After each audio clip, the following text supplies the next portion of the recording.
নমস্কার, আমি শ্রী অমিত ভাগ্যচক্র চ্যানেলের পক্ষ থেকে আপনাদের প্রত্যেককে জানাই সাদর অভিনন্দন, ভালোবাসা। আশা করি আপনারা প্রত্যেকে ভালো আছেন, আনন্দে আছেন এবং সুখী আছেন। এই সুখটা যদি আস্তে আস্তে বিনিষ্ট হয় বা ভাগ্যে যদি প্রচণ্ড বিপর্যয় ঘটে, চলতে চলতে থেমে যায়, সেক্ষেত্রে মানুষের দুশ্চিন্তার কারণ হয়ে দাঁড়ায়। তো এক্ষেত্রে কী করা হয়, পিতৃদোষ যদি লেগে যায় তাহলে সেক্ষেত্রে কিন্তু কোনো জীবনে বড় সমস্যা দেখা দেয়।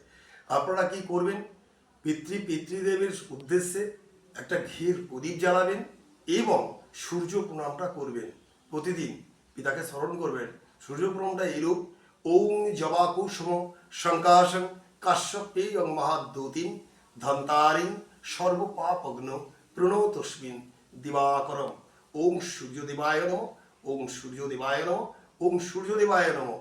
এই মন্ত্রটা যখন উচ্চারণ করবে, হাত জোড় করে 10টা আঙুলের 10টা আঙুলের সাথে 10টা আঙুলের একসাথে লেগে থাকে।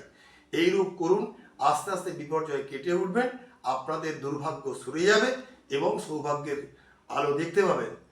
এই আমার চ্যানেলকে সময় দেওয়ার জন্যে অসংখ্য ধন্যবাদ। আপনারা ভালো থাকুন, সুখে থাকুন, আনন্দে থাকুন।